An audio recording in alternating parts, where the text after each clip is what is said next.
Me llamo Laura Martínez, tengo 35 años y vivo en un pequeño apartamento en las afueras de Valencia. Soy madre soltera de dos niños maravillosos, Mateo, de 8 años, un niño curioso con ojos color miel que siempre hace 1000 preguntas, y Sofía de 6, una pequeña de rizos castaños que cree que puede hablar con los pájaros. Mi vida no es fácil, pero es mía, y cada día me levanto agradeciendo a Dios por la bendición de ser su madre. Trabajo como cajera en un supermercado del barrio.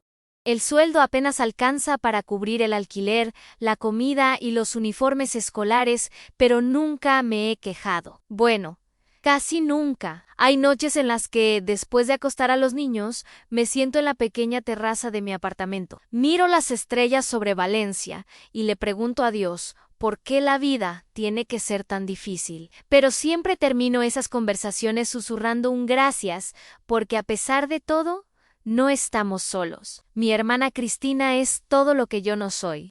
Vive en una mansión en la zona exclusiva de Valencia. Está casada con Ricardo, un empresario exitoso que maneja varias franquicias de restaurantes en toda España. Tienen una hija, Isabela, que acaba de cumplir 7 años. Cristina siempre ha tenido suerte en la vida, o eso pensaba yo. Nunca tuvo que esforzarse tanto como yo. Nuestros padres fallecieron hace 5 años en un accidente de tráfico, y desde entonces la distancia entre nosotras se ha hecho más grande que el Mediterráneo. No es que hayamos peleado abiertamente, es algo más sutil, más doloroso. Es la manera en que evita mis llamadas, cómo cancela las visitas en el último momento, cómo sus ojos se desvían cuando le cuento sobre las dificultades que enfrento. Y yo, tonta de mí, siempre he querido creer que en el fondo aún somos hermanas, que la sangre que compartimos significa algo. Fue un martes por la tarde cuando recibí la invitación. Estaba ordenando latas de atún en el pasillo 3 del supermercado cuando mi teléfono vibró. Era un mensaje de Cristina. Laura, Isabela cumple 7 años este sábado. Haré una fiesta en casa. Puedes venir con los niños. La fiesta empieza a las 4 de la tarde. A mi corazón dio un salto. Hacía casi un año que no nos invitaba a nada. Mateo y Sofía apenas conocían a su prima Isabela. Inmediatamente pensé en qué podríamos regalarle, cómo vestiría a los niños, si tendríamos que comprar ropa nueva. El presupuesto de este mes ya estaba ajustado, pero por ver una sonrisa en el rostro de mi hermana, valdría la pena el sacrificio. Esa noche, cuando llegué a casa, les di la noticia a los niños. Mateo saltó del sofá. ¿De verdad, mamá? ¿Vamos a ver la casa grande de la tía Cristina? Sofía aplaudió con sus manitas pequeñas. ¿Habrá pastel, mami? ¿Y globos? Sí, mi amor. Habrá de todo. Va a ser una fiesta muy bonita. Los siguientes días los dediqué a prepararnos. Usé parte del dinero que había guardado para emergencias y compré un vestido sencillo pero bonito para Sofía en una tienda de segunda mano. Para Mateo, lavé y planché su mejor camisa, esa azul que le regaló mi vecina el año pasado. Para Isabela, elegí un libro de cuentos ilustrado que encontré en una librería de viejo. No era gran cosa, pero lo envolví con papel de regalo que decoré yo misma con dibujos de estrellas y corazones. La noche antes de la fiesta, mientras los niños dormían, me quedé despierta en la terraza. El cielo de Valencia estaba despejado, lleno de estrellas que brillaban como promesas. Dios, susurré al viento, sé que no te pido mucho, pero por favor, que este día sea especial para mis hijos, que Cristina vea lo maravillosos que son, que nos acepte como familia. No sabía entonces que estaba a punto de vivir una de las experiencias más dolorosas y, al mismo tiempo, más transformadoras de mi vida. No sabía que Dios ya estaba escribiendo una historia mucho más grande de lo que yo podía imaginar. El sábado amaneció radiante. El sol de primavera brillaba sobre Valencia con una intensidad que parecía bendecir el día. Mateo y Sofía se despertaron temprano, emocionados como si fuera Navidad.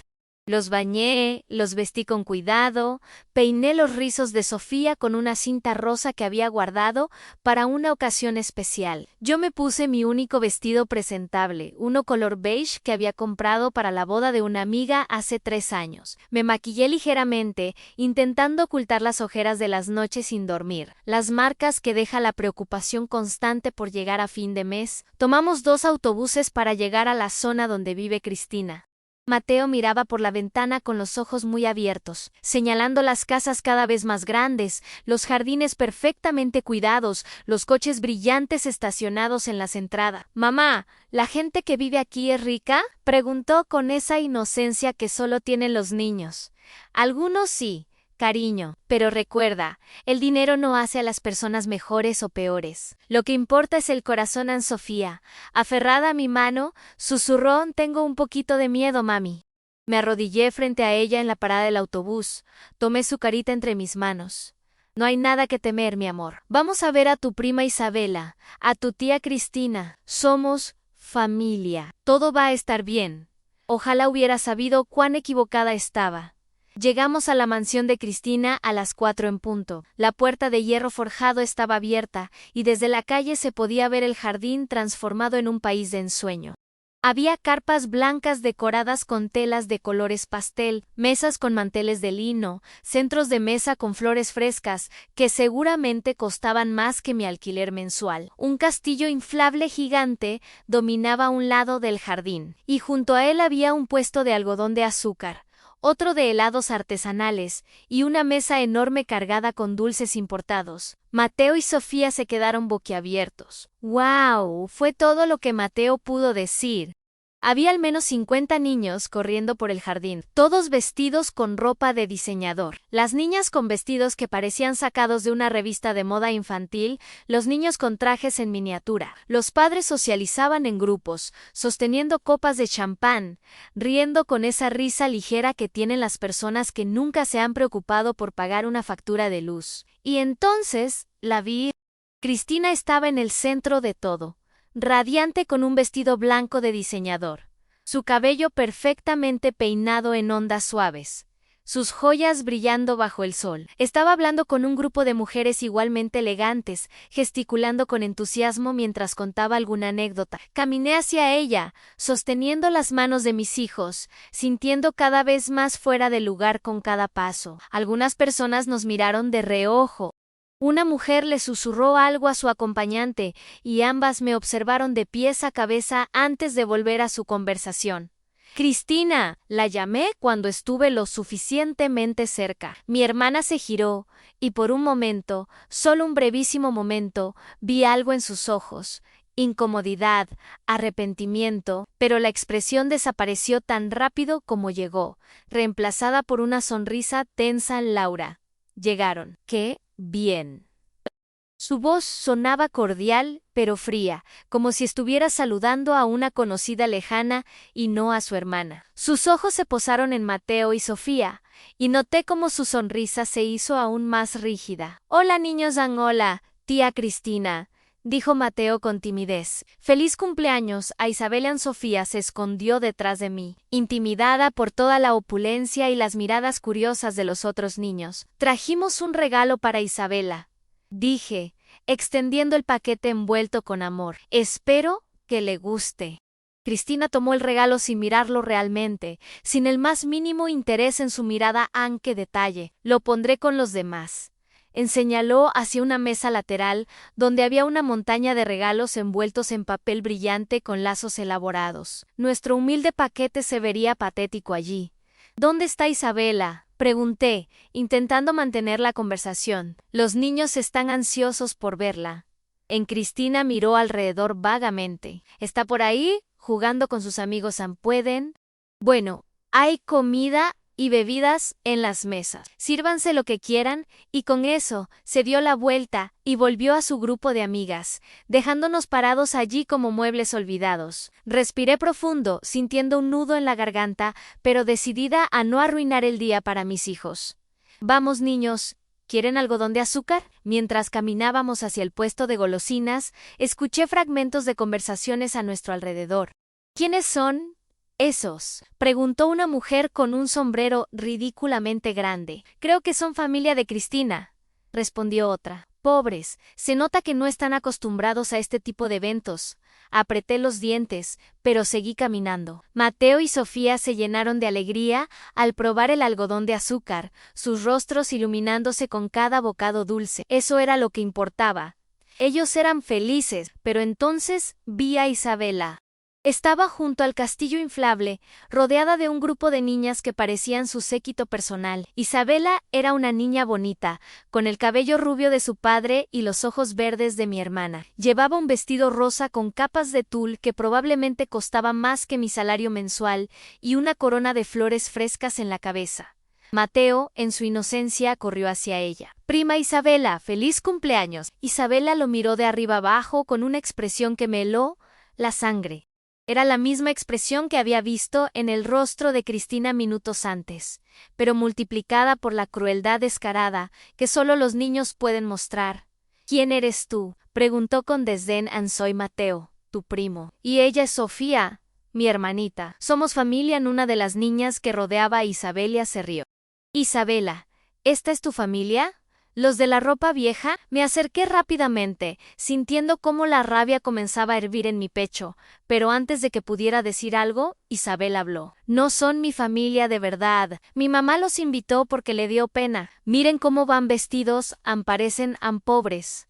Las otras niñas estallaron en risas. Mateo se quedó paralizado, su rostro enrojeciendo. Sofía comenzó a llorar en silencio, escondiendo su cara en mi pierna.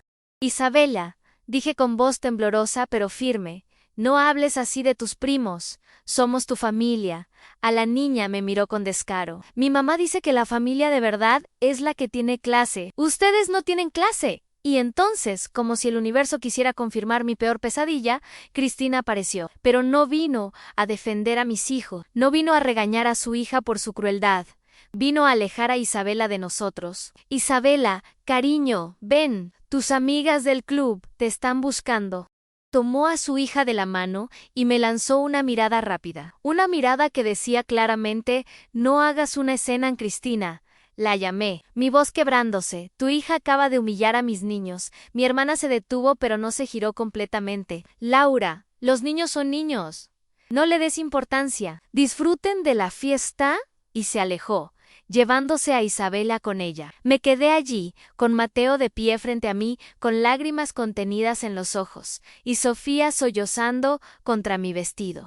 Las otras niñas se habían dispersado, susurrando y riendo. Podía sentir las miradas de los adultos sobre nosotros, algunas compasivas, la mayoría simplemente curiosas, como si fuéramos un espectáculo de circo. «Mami, ¿por qué Isabela fue tan mala?», preguntó Sofía entre sollozos. «Vámonos a casa, mamá», dijo Mateo, su voz pequeña y rota. «No quiero estar aquí». Mi corazón se hizo pedazos. Había traído a mis hijos aquí buscando un día de alegría, de conexión familiar, y en cambio habían sido heridos de la manera más cruel posible. Pero antes de que pudiera responder, una voz anciana habló detrás de mí. «Discúlpame, querida Mejire», y vi a una mujer mayo de unos 70 años, con cabello blanco recogido en un moño elegante y ojos azules llenos de calidez. Vestía con sencillez pero con dignidad, y había algo en su presencia que irradiaba paz. «Siento mucho lo que acaba de pasar», dijo suavemente. «Los niños pueden ser crueles, pero eso no significa que esté bien. ¿Usted es?». Comencé a preguntar. «Soy Mercedes, la abuela de Ricardo, el esposo de tu hermana. Vine desde Madrid para el cumpleaños de mi bisnieta». Se agachó frente a Mateo y Sofía. «Y ustedes dos son los niños más valientes que he visto hoy. ¿Saben por qué? Porque vinieron aquí con amor en sus corazones, y eso es más valioso que todos los vestidos caros y todas las fiestas del mundo». Sofía dejó de llorar por un momento, mirando a Mercedes con curiosidad. Mateo limpió sus lágrimas con el dorso de la mano. Mercedes se incorporó y me miró directamente a los ojos. «No dejes que esto rompa tu espíritu. Laura, Dios tiene planes para ti y tus hijos, planes más grandes de lo que puedes imaginar. A veces, las personas que deberían amarnos son las que nos hieren más, pero esas heridas son las que Dios usa para forjar algo hermoso en nosotros». No supe qué responder. Esta desconocida me estaba ofreciendo más consuelo que mi propia hermana. «Gracias», susurré a Mercedes. Sonrió. «Quédate un poco más. No dejes que te echen. Come el pastel. Deja que los niños jueguen. No le des a tu hermana la satisfacción de verte huir con la cola entre las piernas». Tenía razón. Si nos íbamos ahora, sería como admitir que teníamos algo de que avergonzarnos, a no era así. Éramos pobres en dinero, pero ricos en amor, en dignidad, en fe. Asentí, enderecé los hombros, limpié las lágrimas de Sofía y tomé las manos de mis hijos. Vamos a quedarnos, dije con determinación, y vamos a divertirnos. A Mercedes nos acompañó a una mesa apartada, lejos del grupo principal. Nos trajo platos con comida, se sentó con nosotros y comenzó a contarles historias a Mateo y Sofía sobre cuando era niña en Madrid, sobre la guerra civil que vivió su familia, sobre cómo la fe en Dios los había sostenido a través de tiempos mucho más oscuros que este. Los niños la escuchaban embelesados, olvidando por un momento la humillación. Pero yo no podía olvidar. Observaba a Cristina desde lejos, moviéndose entre sus invitados como una reina en su corte, riendo, posando para fotos, abrazando a Isabella con ese amor maternal que parecía reservado solo para aquellos que se ajustaban a su idea de lo que debía ser su mundo perfecto. ¿Cuándo había cambiado tanto mi hermana? ¿O siempre había sido así y yo había estado demasiado ciega para verlo? El sol comenzó a descender sobre Valencia, tiñendo el cielo de naranjas y rosas. La fiesta continuaba, pero algo dentro de mí se había quebrado de una manera que sabía que nunca volvería a ser igual. Cuando finalmente nos fuimos, después de que cortaran el pastel y de que Isabela abriera sus montañas de regalos sin siquiera mirar el nuestro, Mercedes nos acompañó hasta la puerta. «Recuerda lo que te dije, Laura», susurró antes de despedirnos. «Dios no ha terminado con tu historia. De hecho, apenas está comenzando a escribirla». En el autobús de regreso, Sofía se quedó dormida en mis brazos. Mateo miraba por la ventana en silencio. Yo acariciaba el cabello de mi hija y miraba las luces de Valencia parpadeando en la noche que caía, preguntándome qué clase de Dios permitiría que niños inocentes fueran heridos así. No sabía que estaba a punto de descubrirlo. No sabía que esa noche dolorosa era el preludio de algo extraordinario. No sabía que Dios estaba preparando una respuesta a una oración que ni siquiera había terminado de pronunciar. Pasaron 2 semanas desde la fiesta, 2 semanas en las que intenté seguir adelante como si nada hubiera pasado, pero la herida seguía fresca. Mateo se volvió más callado, más retraído. Sofía tenía pesadillas y se despertaba llorando, preguntando por qué la gente era mala. No volví a saber de Cristina, ni una llamada, ni un mensaje, ni una disculpa. Era como si ese día nunca hubiera existido para ella, o peor aún, como si nosotros nunca hubiéramos existido. Trabajaba mis turnos en el supermercado con el piloto automático puesto, sonriendo a los clientes, escaneando productos, contando cambio, pero por dentro algo había cambiado. La rabia se había transformado en una tristeza profunda, y esa tristeza amenazaba con convertirse en amargura. Una tarde, después de dejar a los niños en casa de mi vecina Pilar, una mujer mayor que los cuidaba cuando yo trabajaba, me quedé limpiando mi pequeño apartamento. Mientras pasaba el trapo por la vieja mesa de la cocina, las lágrimas finalmente vinieron. Lloré por la hermana que había perdido, por la infancia que compartimos y que parecía haber sido una mentira, por la injusticia de que mis hijos tuvieran que cargar con el peso de nuestra pobreza. ¿Por qué, Dios?, grité al techo vacío de mi apartamento. ¿Por qué permites que el mundo sea tan cruel? ¿Por qué mis hijos tienen que sufrir por decisiones que yo tomé? ¿Dónde estás? El silencio fue mi única respuesta. Me dejé caer en el suelo de la cocina, abrazando mis rodillas, sintiendo el peso de la soledad como nunca antes. Y entonces sonó el teléfono. Era un número desconocido. Casi no contesté, pensando que sería alguna teleoperadora vendiendo algo que no podía permitirme. Pero algo, tal vez un impulso, me hizo responder. «Diga, Laura. ¿Martínez?», preguntó una voz masculina, profesional, pero amable. «Sí, soy Joan. Mi nombre es Pablo Jiménez. Soy abogado y representante de la señora Mercedes Sandoval. ¿La recuerda? Mercedes, la abuela de Ricardo de la fiesta. Sí, la recuerdo. Ha pasado algo, ¿está bien? Ese es precisamente el motivo de mi llamada, señora Martínez. Lamento informarle que la señora Sandoval falleció hace 3 días de un paro cardíaco». Sentí como si me hubieran golpeado el pecho. Mercedes, esa mujer llena de calidez que nos había mostrado amabilidad cuando más lo necesitábamos, se había ido. Yo, Ann, lo siento mucho. No sabían, la señora Sandoval dejó instrucciones muy específicas en su testamento. Y usted, señora Martínez, es una de las beneficiarias. El mundo se detuvo. Perdón, debe haber un error. Yo apenas la conocí una tarde, no hay error, señora Martínez.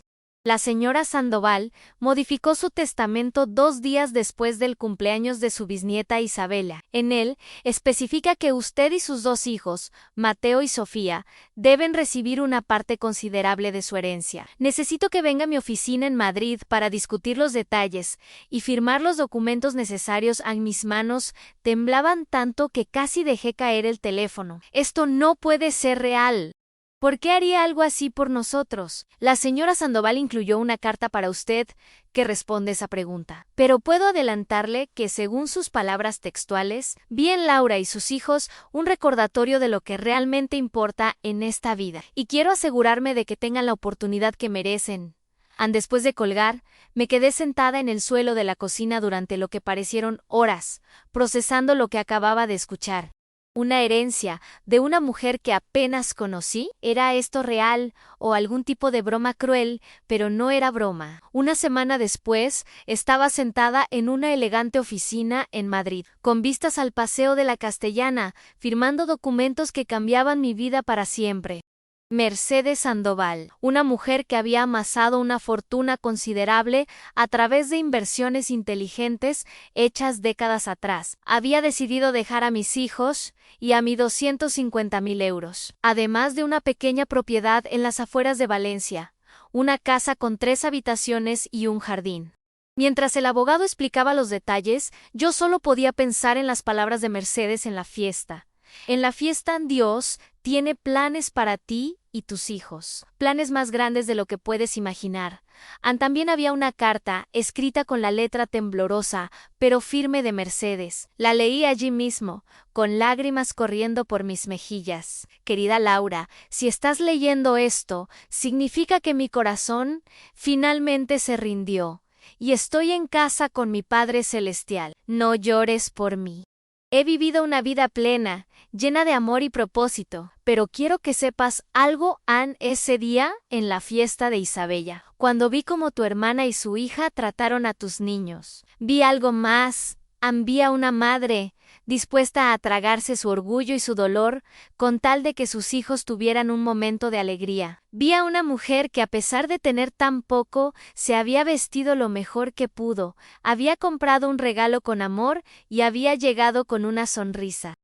Me recordaste a mí misma cuando era joven, cuando mi esposo y yo no teníamos nada excepto nuestra fe y nuestro amor. Y esa noche, cuando regresé a mi hotel, oré y Dios puso en mi corazón una certeza. Debía ayudarte. No es caridad, Laura, es justicia. Es lo correcto. Añúese este dinero sabiamente. Crea una vida mejor para tus hijos. Y sobre todo, nunca pierdas esa bondad que vi en ti. Esa fe que te mantiene de pie cuando el mundo te golpea. Dios te bendiga, querida niña. Cuida de Mateo y Sofía. Son especiales, puedo verlo en sus ojos. Con amor, Mercedes, salí de esa oficina transformada. No solo por el dinero, aunque Dios sabe que eso cambiaría todo para nosotros, sino por la confirmación de algo que había temido perder, que todavía había bondad en el mundo, que Dios realmente escuchaba las oraciones susurradas en terrazas oscuras, que no estábamos solos. La noticia de la herencia se esparció rápido. La familia de Ricardo, especialmente Cristina, estaba furiosa. Según supe después, ella esperaba que Mercedes le dejara todo a su hijo Ricardo y, por extensión, a ella. El hecho de que la abuela de su esposo hubiera decidido dejar una parte considerable de su fortuna a la hermana pobre era un escándalo que no podía tolerar. 3 días después de firmar los documentos, Cristina finalmente me llamó. Fue la primera vez que escuché su voz desde la fiesta. ¿Qué le hiciste a la abuela Mercedes? Me atacó sin siquiera saludar. ¿Qué clase de brujería usaste para manipular a una anciana? Cristina, yo no me mientas. Esa herencia nos pertenecía a nosotros. Ricardo es su nieto, Ana Isabela es su bisnieta, y se la da a ti que la conociste una vez. Yo no le pedí nada, respondí, sintiendo como mi propia rabia comenzaba a despertar. Mercedes decidió por su cuenta, esto no se va a quedar así. Laura, vamos a impugnar el testamento. Vamos a demostrar que manipulaste a una mujer mayor en su lecho de muerte. Basta, grité, sorprendiéndome a mí misma. ¿Sabes qué, Cristina? Haz lo que quieras. Pero antes de colgar, déjame decirte algo. Ann Mercedes vio lo que tú y tu hija le hicieron a mis niños. Ella estuvo allí cuando Isabela los humilló y tú no hiciste nada para detenerla. Ella vio tu verdadero rostro, Cristina, y por eso decidió hacer lo que hizo. Añubo un silencio al otro lado de la línea.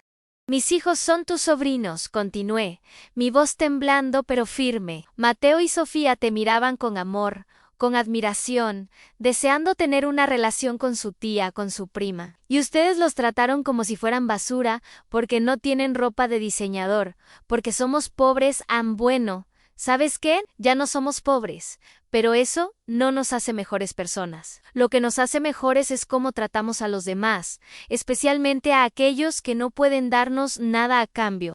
Laura, comenzó Cristina, su voz ahora menos agresiva, más insegura. No, Ann, ya he escuchado suficiente. Impugna el testamento si quieres. Haz lo que te haga sentir mejor. Pero yo voy a usar este dinero para darles a mis hijos la vida que merecen. Y voy a enseñarles algo que tú claramente has olvidado, Ann, que el valor de una persona no se mide por lo que tiene, sino por cómo aman. Colgué el teléfono con las manos temblando, el corazón latiendo como un tambor de guerra.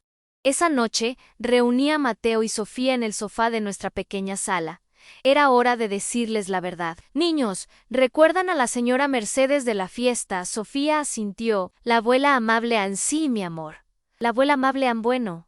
Ella se fue al cielo hace unos días. A Mateo frunció el ceño. ¿Está con Dios ahora? Sí, cariño. Está con Dios, Ann, pero antes de irse, nos dejó un regalo muy muy especial. Les conté, en términos que pudieran entender, sobre la herencia. Les conté que íbamos a mudarnos a una casa con un jardín, que no tendría que trabajar tantas horas, que podrían tener ropa nueva, libros nuevos, que tal vez incluso podríamos adoptar el perrito que Sofía tanto había querido. Mateo me miró con esos ojos sabios que a veces parecían demasiado viejos para su edad. Mami, ¿esto significa que ahora somos ricos como la tía Cristina? No, mi amor, Ann, significa que ahora tenemos suficiente. Y la diferencia es muy importante. La tía Cristina tiene mucho dinero, pero no tiene lo más importante. Ann tiene un corazón que se ha endurecido. Nosotros vamos a asegurar de que nuestros corazones siempre permanezcan suaves, sin importar cuánto dinero tengamos. Ann Sofía trepó a mi regazo. ¿La señora Mercedes era un ángel, mami? Tal vez sí, mi amor. Tal vez Dios la envió justo cuando más la necesitábamos. Esa noche, después de acostar a los niños, salí a la terraza por última vez en este apartamento que había sido nuestro hogar durante tantos años. Las estrellas brillaban sobre Valencia, las mismas estrellas a las que les había susurrado oraciones desesperadas. Gracias, dije al cielo. Gracias por no abandonarnos. Gracias por Mercedes. Gracias por recordarme que siempre has estado ahí, incluso cuando no podías sentirte en el viento. Sopló suavemente, como una caricia divina. Si te está gustando esta historia, te invito a que te suscribas al canal. Hay muchas más historias de fe y superación que quiero compartir contigo. Tu apoyo significa mucho. La transformación que estaba por venir sería más grande de lo que imaginaba, porque Dios no solo estaba cambiando mi situación financiera, estaba transformando mi corazón, mi perspectiva, mi entendimiento de lo que realmente significa la riqueza, y lo más sorprendente aún estaba por llegar. Nos mudamos a la casa de Mercedes 3 semanas después. Era una propiedad hermosa en las afueras de Valencia, con paredes blancas, tejas naranjas, un jardín con un viejo olivo en el centro y una vista de las montañas a lo lejos. Los niños corrieron por cada habitación, gritando de alegría, eligiendo cuál sería su cuarto, planeando dónde jugarían. Yo me quedé parada en el jardín, con los ojos cerrados, sintiendo el sol en mi rostro, respirando el aire limpio que olía a lavanda y romero silvestre. Era como despertar de una pesadilla a un sueño hermoso. Pero con este nuevo capítulo venían nuevas responsabilidades y decisiones difíciles. El dinero en el banco era una bendición, pero también un peso. ¿Qué haría con él? ¿Cómo lo usaría sabiamente? Contraté a un asesor financiero que me ayudó a organizar todo. Invertí una parte para la educación universitaria de los niños. Puse otra parte en un fondo de emergencia. Pagué todas nuestras deudas, que no eran muchas, pero que habían sido como cadenas alrededor de mis tobillos durante años. Y entonces, una noche, mientras revisaba papeles en la mesa de la cocina de nuestra nueva casa, encontré otra carta de Mercedes que el abogado me había dado pero que no había leído. Estaba marcada con una nota en leer después de mudarse. La abrí con manos temblorosas. Querida Laura, si estás leyendo esto, significa que ya estás en la casa, espero que te guste. Fue allí donde mi esposo y yo pasamos nuestros primeros años de casados antes de mudarnos a Madrid. Es un lugar lleno de amor y buenos recuerdos. Ahora, tengo una petición especial. No es una obligación, pero es un deseo de mi corazón. Usa parte del dinero que te dejé para ayudar a otros. Sé que conoces el dolor de la pobreza, la humillación de no tener suficiente. Hay muchas Lauras por ahí, muchos Mateos y Sofías que necesitan una mano extendida. No te pido que des todo, solo que recuerdes de dónde vienes y uses tu bendición para bendecir a otro. Además, te dejé una cosa más en el jardín. Bajo el olivo hay una caja de metal enterrada a medio metro de profundidad. Dentro encontrarás mi diario personal de los años difíciles. Quiero que lo leas. Quiero que veas que todos enfrentamos batallas, que todos necesitamos fe cuando la vida nos golpea. Con todo mi corazón, Mercedes al día siguiente, Mateo, Sofía y yo cavamos bajo el olivo. Los niños pensaron que era un tesoro pirata y se emocionaron cuando encontramos la caja de metal oxidada. Dentro había un diario viejo, con páginas amarillentas y una letra cuidadosa que contaba la historia de Mercedes. Leí durante días, absorbiendo cada página. Mercedes había pasado por la Guerra Civil Española cuando era niña. Había visto morir a su padre. Había conocido el hambre, el miedo, la pérdida. Después de la guerra, se casó joven con un hombre pobre, pero trabajador. Tuvieron años de escasez donde a veces no tenían para comer, pero en cada página, entre cada relato de dificultad, había referencias a la fe, versículos de la Biblia anotados en los márgenes, oraciones escritas en momentos de desesperación, y testimonios de cómo, una y otra vez, Dios había provisto de formas inesperadas. Una entrada en particular me hizo llorar en 15 de marzo de 1948. No teníamos nada para cenar. Los niños lloraban de hambre. Mi esposo estaba avergonzado, sintiéndose como un fracaso. Esa noche oré con más desesperación que nunca. Y entonces, alguien tocó la puerta. Era la vecina de al lado, una viuda que apenas tenía más que nosotros. Traía un guiso que había hecho. Dijo que Dios le había puesto en el corazón compartirlo con nosotros. Comimos esa noche dando gracias, sabiendo que no estábamos solos. Ese día aprendí que Dios a menudo responde nuestras oraciones a través de las manos de otros seres humanos. Encerré el diario y miré a mis hijos jugando en el jardín. Mercedes había sido esa vecina para nosotros. Dios había respondido mis oraciones a través de sus manos y ahora era mi turno de ser esas manos para otros. Empecé pequeño, me ofrecí como voluntaria en el comedor social de nuestra parroquia local. Llevaba a Mateo y Sofía conmigo los sábados, y juntos servíamos comida a personas que habían estado donde nosotros estuvimos al borde, luchando, rezando por un milagro. Los niños al principio estaban confundidos.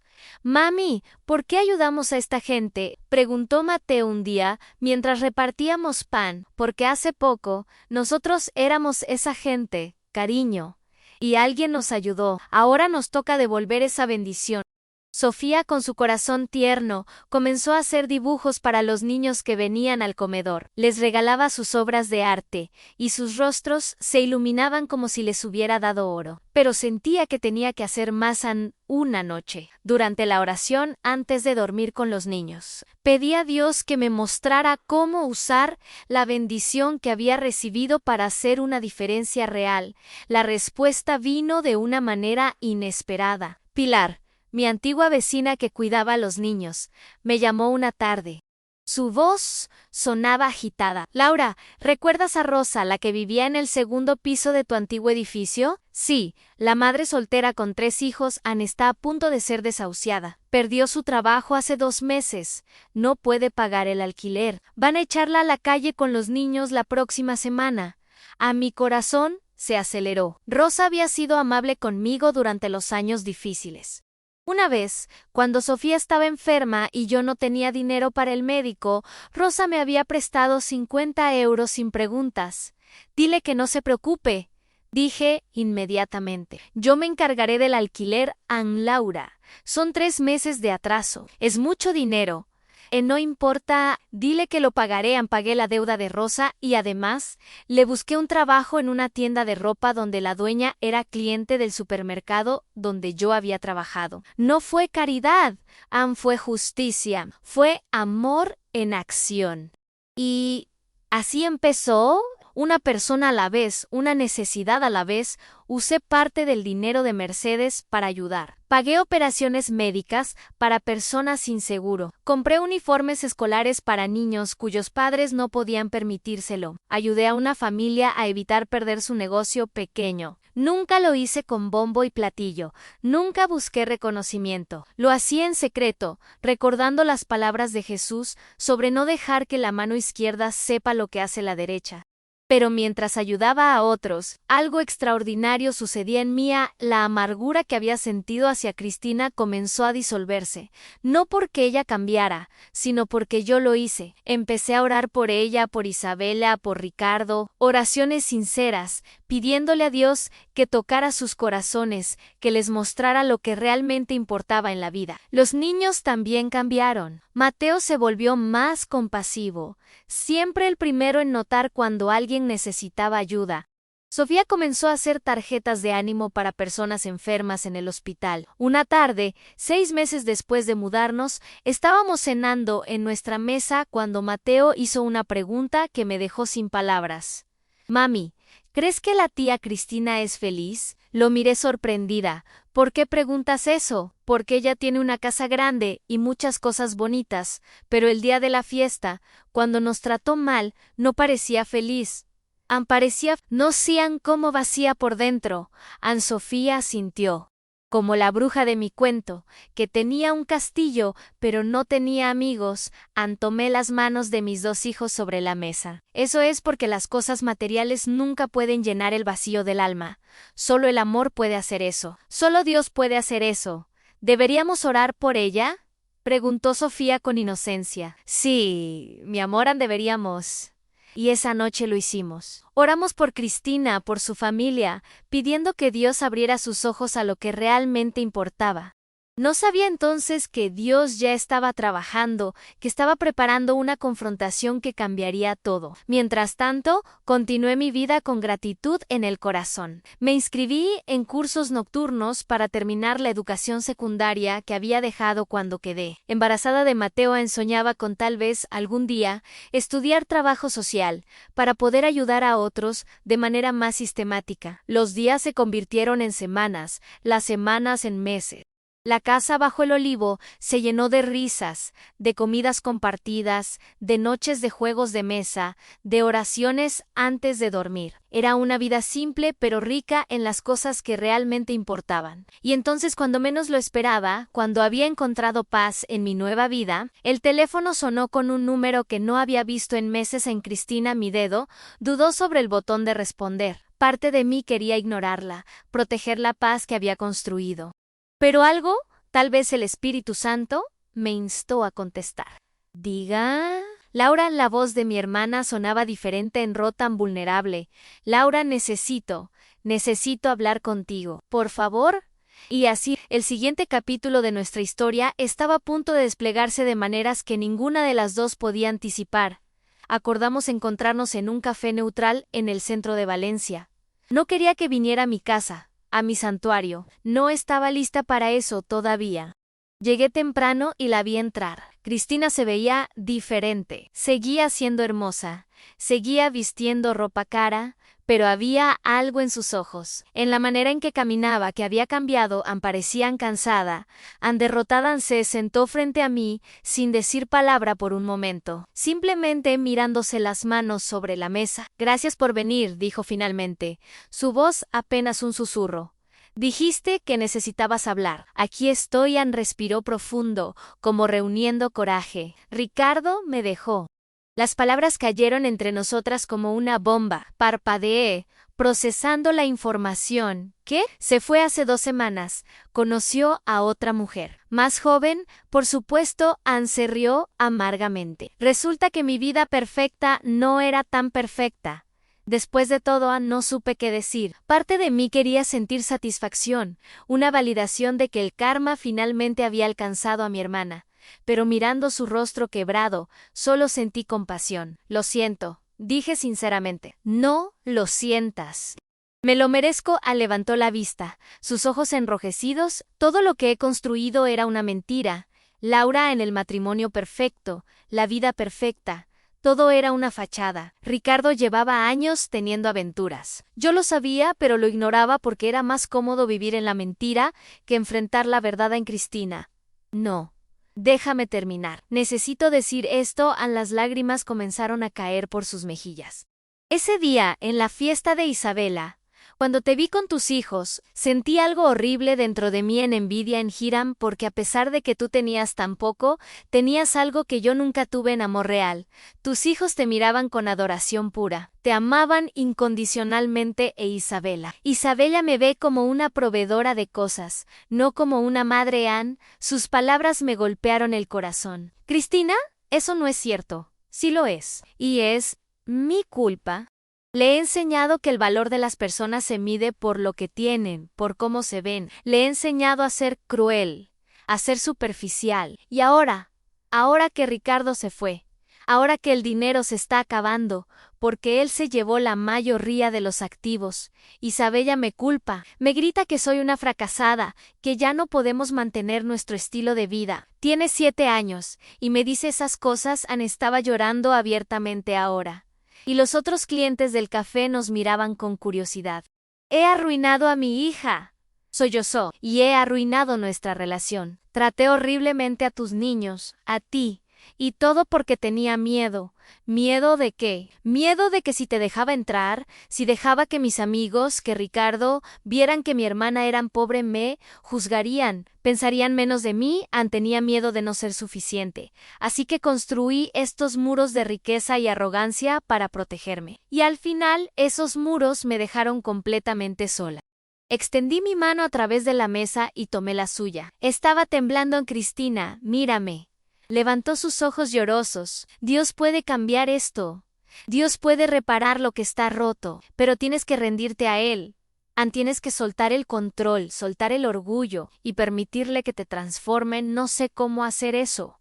Empiezas diciendo la verdad, empiezas arrepintiéndote, no solo conmigo, sino con tus hijos. Empiezas reconstruyendo sobre el fundamento correcto, el amor, no las cosas materiales. Se limpió las lágrimas con el dorso de la mano. ¿Puedes perdonarme? Después de todo lo que te hice, después de cómo traté a Mateo y Sofía, ¿puedes perdonarme? La pregunta pendía en el aire entre nosotras. Podía sentir la expectativa, el miedo en su voz. Y en ese momento recordé todo, el dolor, la humillación, las lágrimas de mis hijos. Hubiera sido tan fácil decir que no, aferrarme a la amargura, usar su dolor como una especie de justicia poética. Pero entonces recordé las palabras de Mercedes en su diario. El perdón no es para la persona que te hirió, es para liberarte a ti misma de las cadenas del resentimiento. Y recordé las palabras de Jesús: perdona nuestras ofensas, como nosotros perdonamos a los que nos ofenden. Sí, dije suavemente, te perdono, Cristina. Y más que eso, quiero ayudarte. Su rostro se transformó, la esperanza brillando a través de las lágrimas. No, Laura, no puedo pedirte, no me lo estás pidiendo. Te lo estoy ofreciendo porque eso es lo que hace la familia. Eso es lo que hace el amor. Durante las siguientes semanas, algo extraordinario sucedió. Cristina comenzó a venir a nuestra casa regularmente, trayendo a Isabela. Al principio, la niña era hostil. todavía aferrada a su actitud de superioridad, pero Mateo y Sofía, con esa capacidad increíble que tienen los niños para perdonar, le extendieron la mano una y otra vez. Un día, encontré a Isabela llorando en el jardín. Me senté junto a ella bajo el olivo. ¿Qué pasa, cariño? Mi papá no me quiere, sollozón, por eso se fue, porque no soy suficientemente buena.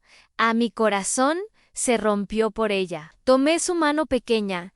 Eso no es verdad, Isabela. Tu papá cometió errores grandes de adultos, pero eso no tiene nada que ver contigo. Tú eres valiosa, preciosa, amada por Dios, pero fui mala con Mateo y Sofía, fui cruel.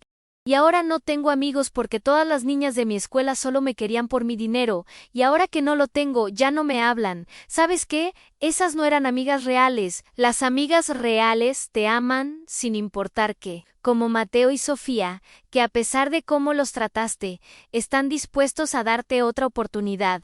Él levantó su rostro lleno de lágrimas. ¿De verdad? ¿De verdad? Pero tienes que pedirles perdón. Tienes que ser sincera. Esa tarde presencié uno de los momentos más hermosos de mi vida. Isabela, con voz temblorosa, le pidió perdón a Mateo y Sofía por cómo los había tratado, y ellos, mis maravillosos hijos, la abrazaron y le dijeron que todo estaba bien. Cristina, mirando la escena, lloró silenciosamente. Me acerqué a ella y la abracé por primera vez en años. Estamos juntas en esto, le susurré, somos hermanas. Siempre lo fuimos, solo que lo olvidamos por un tiempo. Pero el verdadero momento culminante llegó un mes después. Cristina, Isabela, mis hijos y yo fuimos juntos a la iglesia un domingo. Era una pequeña parroquia en nuestro barrio. Nada fancy, solo gente sencilla adorando a Dios en el Padre Miguel. Un sacerdote anciano con una sonrisa que iluminaba toda la habitación dio una homilía sobre el hijo pródigo. Habló sobre cómo el padre en la parábola no solo perdonó a su hijo que había malgastado todo, sino que corrió a abrazarlo, organizó una fiesta, lo restauró a su posición en la familia. Así es nuestro Padre Celestial, dijo el Padre Miguel. No importa cuán lejos hayas caído, cuántos errores hayas cometido, Él está esperando con los brazos abiertos, listo para restaurarte, para darte una nueva oportunidad. Miré a Cristina y vi lágrimas corriendo por sus mejillas. Al final de la misa, durante el tiempo de oración, caminó hacia el altar, se arrodilló allí enfrente de todos y oré. Podía ver sus labios moviéndose, su cuerpo temblando con sollozos. Me arrodillé junto a ella, tomé su mano. Y juntas, las dos hermanas que se habían perdido y se habían encontrado de nuevo, oramos a un Dios que nunca nos había abandonado, que había estado orquestando nuestra restauración todo el tiempo. Cuando salimos de la iglesia ese día, algo había cambiado fundamentalmente. Cristina tenía una paz en sus ojos que nunca había visto antes. Isabela caminaba entre Mateo y Sofía, tomadas de las manos, riendo de algo que uno de ellos había dicho. Gracias, me dijo Cristina mientras caminábamos de regreso a casa. Gracias por no rendirte conmigo. Gracias por mostrarme lo que realmente significa la riqueza. ¿Y qué es eso? Pregunté con una sonrisa. Familia, fe, amor. Las cosas que no se pueden comprar pero que valen más que todo el dinero del mundo. Esa noche, las dos familias, ahora unidas como una sola, cenamos juntas en el jardín bajo el olivo. Los niños jugaban. Cristina y yo cocinamos juntas, como solíamos hacer cuando éramos pequeñas. Y por primera vez en años, sentí que mi familia estaba completa. Pero Dios aún no había terminado de escribir nuestra historia. La mejor parte aún estaba por venir. Los siguientes meses fueron de transformación profunda para todos nosotros. Cristina vendió la mansión, que de todas formas ya no podía mantener, y se mudó a una casa modesta cerca de la nuestra. No era un descenso, era una liberación. Se deshizo de la mayor parte de sus posesiones materiales y descubrió que en realidad necesitaba muy poco para ser feliz. Isabela comenzó a asistir a la misma escuela pública que Mateo y Sofía. Al principio estaba aterrorizada, acostumbrada a su escuela privada exclusiva, pero rápidamente hizo amigos reales, niños que la apreciaban por quien era. no por lo que tenía. La vi transformarse de una niña mimada y cruel en una pequeña compasiva y amable. Cristina encontró trabajo como secretaria en una oficina local. No era glamoroso, el sueldo no era nada comparado con lo que estaba acostumbrada, pero la vi más feliz de lo que había estado en años. Finalmente tenía un propósito más allá de comprar cosas y mantener apariencias. Y juntas, ella y yo, comenzamos algo especial, usando parte del dinero que me había dejado Mercedes. Y con Cristina, contribuyendo con su tiempo y nuevas habilidades organizativas. Fundamos una pequeña organización sin fines de lucro llamada El Olivo de Mercedes. Nuestra misión era simple: en ayudar a madres solteras y familias en situaciones difíciles. Ofrecíamos asesoramiento financiero, ayuda con el alquiler y servicios públicos en emergencias, ropa y útiles escolares para niños, y más importante, una comunidad de apoyo. Queríamos que ninguna madre se sintiera tan sola y desesperada como yo me había sentido. La organización empezó pequeña, operando desde el garage de mi casa. Pero la voz se corrió rápidamente. Las personas que habíamos ayudado contaban a otros. Voluntarios comenzaron a aparecer, queriendo contribuir con su tiempo. Donaciones empezaron a llegar, no solo dinero, sino ropa, comida, útiles. Una tarde, casi un año después de la fiesta de cumpleaños, que había cambiado todo, estábamos organizando una distribución de alimentos cuando apareció una mujer mayo. Ere, la reconocí inmediatamente, era una de las amigas ricas de Cristina de la fiesta, una de las que me había mirado con desdén ese día. Se acercó tímidamente a Cristina. Cristina, escuché sobre lo que estás haciendo aquí en Yo. Quería disculparme por cómo te tratamos cuando Ricardo te dejó. Te abandonamos cuando más nos necesitabas, San Cristina. Sonrió suavemente. Está bien, Carmen. Ahora entiendo que esas no eran amistades reales. Pero si quieres redimirte, hay muchas maneras de ayudar aquí, Ann Carmen. Se convirtió en una de nuestras voluntarias más dedicadas, y trajo consigo a otras de su círculo social.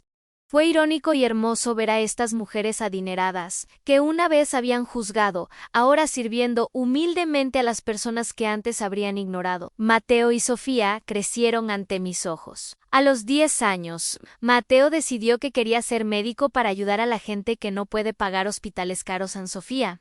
Ahora, con 8 años, había descubierto un talento para el arte y usaba sus dibujos para recaudar fondos para el Olivo de Mercedes.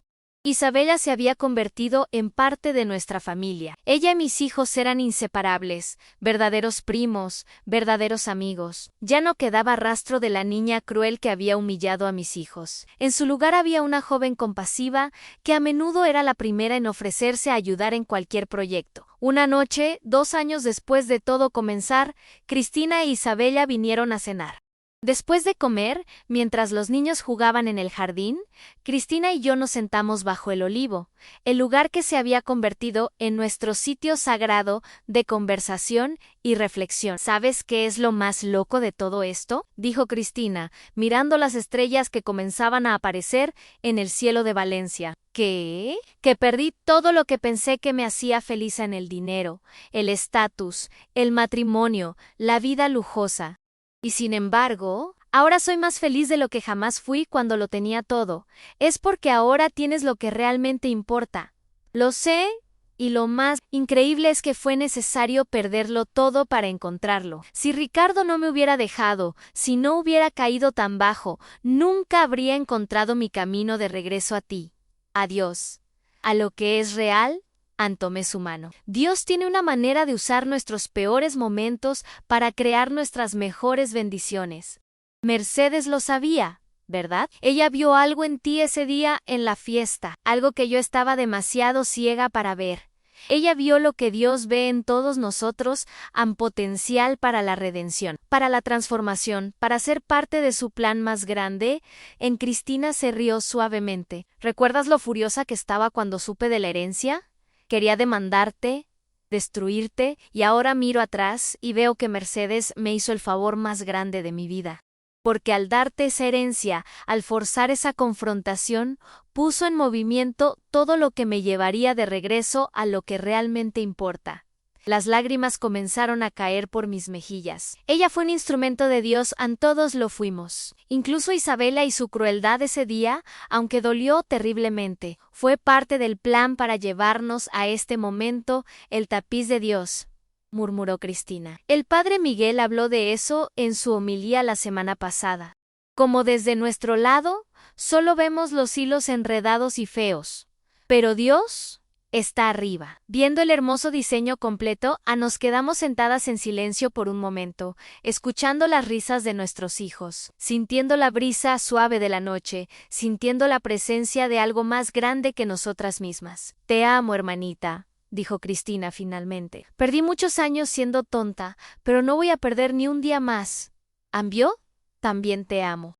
Esa noche, después de que Cristina e Isabela se fueran, después de acostar a mis hijos, salí al jardín una vez más. Me arrodillé bajo el olivo, en el mismo lugar donde habíamos encontrado el diario de Mercedes. Gracias, susurré a las estrellas, a Dios, al universo. Gracias por no rendirte conmigo. Gracias por usar mi dolor para crear algo hermoso. Gracias por Mercedes, por su generosidad, por su sabiduría. Gracias por restaurar mi relación con Cristina. Gracias por transformar el corazón de Isabela. Gracias por mis hijos maravillosos. Gracias por esta vida que nunca soñé que podría tener. El viento sopló suavemente, meciendo las hojas del olivo, y en ese momento sentí algo que solo puedo describir como una confirmación divina, una paz que sobrepasa todo entendimiento, una certeza de que estaba exactamente donde se suponía que debía estar, haciendo exactamente lo que se suponía que debía hacer.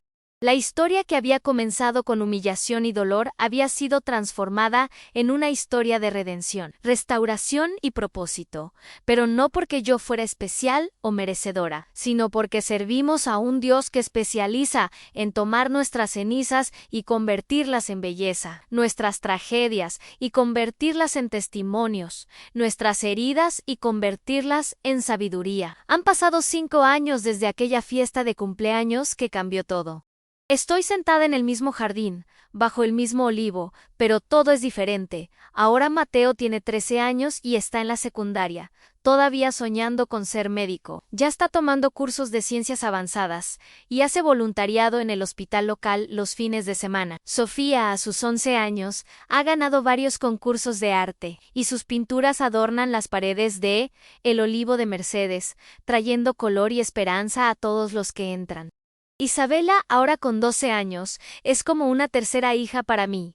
Ella y Sofía son mejores amigas, y a menudo la encuentro en nuestra casa más que en la suya. Ha desarrollado una pasión por la justicia social, y quiere ser abogada para defender a los que no tienen. Bozán Cristina está comprometida con Javier, un maestro de escuela que conoció en un evento de voluntariado de nuestra organización. Es un hombre humilde, bondadoso, que la ama por quien es, no por lo que tiene. La boda será simple, en nuestra parroquia, con el padre Miguel oficiando, y yo seré su dama de honor. El Olivo de Mercedes ha crecido más allá de nuestros sueños más salvajes. Ahora tenemos una oficina real, un equipo de 10 empleados a tiempo completo, y más de 50 voluntarios regulares. Hemos ayudado a más de 200 familias a encontrar estabilidad, esperanza y un camino hacia adelante. Cada persona que ayudamos es un eco de la bondad que Mercedes nos mostró. Terminé mi educación secundaria y ahora estoy estudiando trabajo social en la universidad. Es difícil equilibrar los estudios, la crianza de los hijos y la organización, pero cada día me despierto agradecida por la oportunidad de hacerlo. Ricardo, el exesposo de Cristina, intentó volver hace un año después de que su aventura terminara. Cristina lo rechazó con gracia pero firmeza. Yo personal, que fui la que habría aceptado cualquier cosa para mantener las apariencias, ya no existe, le dijo. Ahora conozco mi valor, y no viene de estar al lado de un hombre o tener una cuenta bancaria grande. Viene de saber quién soy en Cristo. El dinero que Mercedes nos dejó está casi agotado, invertido en el Olivo de Mercedes y en las vidas de tantas personas. Pero no me preocupa. He aprendido que cuando sigues el propósito de Dios para tu vida, Él siempre provee lo necesario. No siempre en abundancia, no siempre de maneras que esperamos, pero siempre justo a tiempo. Recibí una carta la semana pasada que me hizo llorar. Era de Rosa, la mujer cuyo alquiler pagué hace años. Me contó que ahora es dueña de su propio salón de belleza, que sus hijos están en la universidad, y que todo comenzó cuando alguien le dio una oportunidad cuando más lo necesitaba. Incluyó un cheque, una donación para el olivo de Mercedes. No era una cantidad grande, pero venía con una nota pasando hacia adelante lo que tú me diste, con gratitud eterna. Ese es el verdadero milagro. No solo que Dios transformó mi vida, sino que Él usó mi historia para tocar otras vidas, que a su vez tocan más vidas. Es un efecto dominó de gracia, amor y redención que continúa expandiéndose en círculos cada vez más grandes. Esta mañana, como hago cada día, me levanté temprano y vine a sentarme bajo el olivo para mi tiempo de oración. Abrí mi propia Biblia, la que compré después de que Cristina y yo comenzamos a asistir a la iglesia regularmente, y mis ojos cayeron en un versículo en Romanos, las 8:28, aunque sabemos que Dios dispone todas las cosas para el bien de los que lo aman, los que han sido llamados según su propósito en todas las cosas, incluso una fiesta de cumpleaños dolorosa, incluso la crueldad de una niña de 7 años, incluso años de lucha y pobreza, incluso la muerte de una anciana bondadosa. Dios tomó todas esas cosas y las tejió en un tapiz hermoso de redención. Mientras cierro los ojos y el sol de Valencia comienza a calentar mi rostro, pienso en ti, quien sea que estés escuchando esta historia. Tal vez estás pasando por tu propio valle oscuro. Tal vez has sido traicionado por alguien que amas. Tal vez estás luchando financieramente, emocionalmente, espiritualmente. Tal vez te preguntas, ¿dónde está Dios en tu dolor? Quiero que sepas algo. Él está ahí. Incluso cuando no puedes sentirlo, incluso cuando la noche parece más oscura. Él está orquestando algo hermoso en tu vida, algo que no puedes ver todavía, porque solo ves los hilos enredados de tu lado del tapiz. Tu historia no ha terminado. Dios se especializa en finales inesperados, en giros de trama milagrosos, en convertir tu dolor en propósito. No importa cuánto hayas perdido, cuánto te hayan herido, cuán imposible parezca tu situación. El mismo Dios que transformó mi vida, que restauró mi familia, que usó una tragedia para crear algo hermoso, ese mismo Dios está trabajando en tu historia ahora mismo. Solo tienes que hacer lo que yo hice, seguir creyendo, seguir dando un paso adelante cada día, seguir extendiendo amor incluso cuando no te es devuelto, seguir confiando en que hay un plan más grande en juego. Y si has sido la persona que hirió a otros, si has sido Cristina en la historia de alguien más, o Isabela, quiero que sepas que la redención también es para ti. Nunca es demasiado tarde para cambiar, para pedir perdón, para comenzar de nuevo. Dios está esperando con los brazos abiertos, listo para escribir un nuevo capítulo en tu vida. Mi nombre es Laura Martínez. Soy madre, hermana, amiga, estudiante, soñadora. Fui pobre, fui humilhada, fui rota. Pero Dios tomó mis pedazos y creó algo más hermoso de lo que jamás imaginé posible. Y Él puede hacer lo mismo por ti, confía en tu milagro. Está en camino en sí. Esta historia tocó tu corazón. Si te hizo sentir esperanza, si te recordó que Dios puede transformar cualquier situación, me encantaría que te suscribieras al canal. Hay tantas más historias de fe, esperanza y redención que quiero compartir contigo. Déjame un comentario diciéndome de dónde estás viendo esta historia. Me encanta saber que estas palabras están viajando por el mundo, tocando corazones en diferentes países, diferentes culturas, pero con la misma necesidad universal de esperanza y amor. Y si conoces a alguien que necesita escuchar esto, alguien que está pasando por un momento difícil, comparte esta historia con ellos. A veces, Dios usa nuestras historias para sanar los corazones de otros. Que Dios te bendiga ricamente. Que Él tome tu historia, sea cual sea, y la transforme en un testimonio de su amor, su gracia y su poder redentor. Recuerda, bajo cada tormenta, Dios está plantando semillas de milagros. Solo tienes que tener fe para verlos florecer. Hasta la próxima historia. Que Dios te guarde y te llene de su paz.